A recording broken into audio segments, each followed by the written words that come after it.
दोस्तों, अब पिछले वीडियो में जैसा हमने देखा था ट्रांसमिशन और रिसेप्शन का एक मॉडल, अब मैं दोबारा से एक और मॉडल बता रहा हूँ ई टू ई ट्रांसमिशन और रिसीविंग का। इस केस में क्या होता है कि आप SWC को यूज़ करते हैं और हम ट्रांसमिशन मॉडल देख रहे हैं। ठीक है, डेटा एलिमेंट जाएगा ई टू ई पॉइंटर के साथ जाएगा, रिटर्न टाइप भी साथ में जाएगा और वो RT पे जाएगा। RT के बाद जाने के बाद जैसे हम वहाँ सम IOP आ रहा था, इस बार हमने सीरियलाइज़र सीधे सीधे लिख दिया। तो सीरियलाइज़र को यूज़ करेंगे। सीरियलाइज़र क्या करेगा, उस पूरे सीक्वेंस को सीरियलाइज़ करेगा। सीरियलाइज़ होने में कुछ समय लगेगा, ये रहा वो समय। जब इस टाइम में, इतने टाइम में वो कर चुका होगा, इसके बाद एक समय के बाद जो है हम क्या करेंगे, ये E2E SM से कम्युनिकेट करेंगे। ठीक है, SM का जो है स्टेट मैनेजर का पूरा जो है फंक्शन इसके अंदर आएगा और इसके बाद ये प्रक्रिया जो है ख़त्म मानी जाएगी। दूसरी तरीका जो है वो ये है, जब हम RT रिसेप्शन करेंगे, RT ट्रांसमिशन मैंने आपको दिखा दिया था।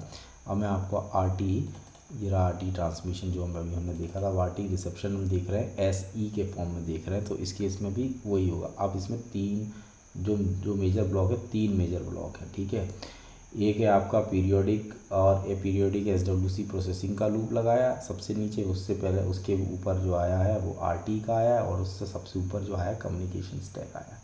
अब बेसिकली रिसेप्शन होता ही इस तरीके से। ठीक है, जब जितने भी अभी तक हमने देखे तो उस केस में हमने क्या देखा था कि SWC से प्रक्रिया चालू हो रही थी। ये जो SE के केस में क्या होता है कि आप जो है PDUR को यूज़ करते हैं, प्रोटोकॉल डेटा यूनिट राउटर को यूज़ करते हैं, फिर कम्युनिकेशन स्टैक उसमें इन्वॉल्व होते हैं, उसके बाद उसकी चेकिंग होती है, जो भी वैलिडेशन होना होता है वो पूरे होते हैं। उसके बाद क्या होता है, आप और 2-3 स्टेप्स के वैलिडेशन को कंफर्म करते हैं। उसके बाद क्या होता है, डी सीरियलाइजेशन होता है, मतलब जो सीरियलाइज डेटा आया है अब वो डी सीरियलाइज होगा। डी सीरियलाइज होने के बाद क्या होता है कि वो RTE फेज़ में जाता है। RT फेज़ में कहाँ जाएगा, ये मैं आपको दिखा देता हूँ। RT फेज़ में क्या होगा कि अब RT फेज़ में जाने के बाद वो SWC के पास जाएगा। SWC जब उसको रिसीव करेगा तो रिसीव करने के बाद क्या होगा कि वो बोलेगा कि भाई ये डेटा है, इसको आप, मतलब मैं रीड कर पा रहा हूँ, रीड करने का उसको ओके बोलेगा। उसके बाद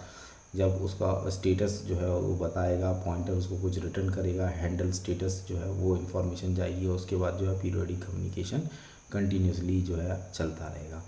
तो दोस्तों, ये जो प्रोसेस है ये सबसे प्रैक्टिकल और सबसे इजी टू अंडरस्टैंड प्रोसेस है, इसलिए मैं इसमें दोनों चीज़ों को दोबारा एक बार बताऊंगा। जब मैं ट्रांसमिट कर रहा था तो ट्रांसमिट SWC से किया, SWC से करके RT मॉड्यूल पे गया, फिर मैंने सीरियलाइज़र पे गया, क्योंकि सीरियलाइजेशन जो है एंड टू एंड का मेजर कंपोनेंट है।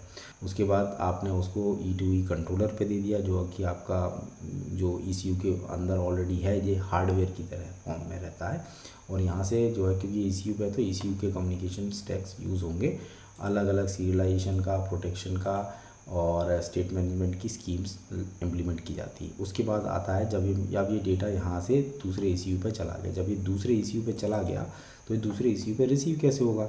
रिसीव करने के लिए आप PDUR, वहाँ पे जो PDUR होगा, डेटा कन्वर्जन होता है, कन्वर्जन की प्रोसेस को पूरी करते हैं, दूसरे ECU के कम्युनिकेशन मॉड्यूल पे आता है, उसके तो ECU से होते होते वो RT पे जाएगा। ये एक पूरा आपका लूप जो है यहाँ ख़त्म हुआ। जो दूसरा लूप है वो उसका नाम है पीरियोडिक RTE टास्क। तो पहले लूप में क्या हुआ, कम्युनिकेशन स्टेब्लिश हुआ, चेकिंग कंप्लीट हुई, चेकिंग कंप्लीट करने के बाद डी सीरियलाइजेशन चालू हुआ। डी सीरियलाइजेशन के बाद जो दूसरा लूप है वो RT टास्क का लूप है। इसमें क्या होगा, उसका रीड ऑप्शन चेक किया जाएगा, उसका स्टेटस और सीरियलाइजेशन जो हुआ था वो चेक किया जाएगा। अब ये किससे एसोसिएटेड है, SWC से एसोसिएटेड है।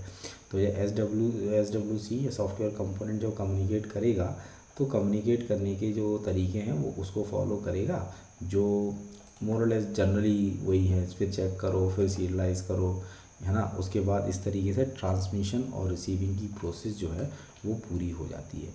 ये डायग्राम सबसे परफेक्ट डायग्राम था, एक ही डायग्राम में सारी चीज़ें बहुत क्लियर तरीके से समझ में आ गई।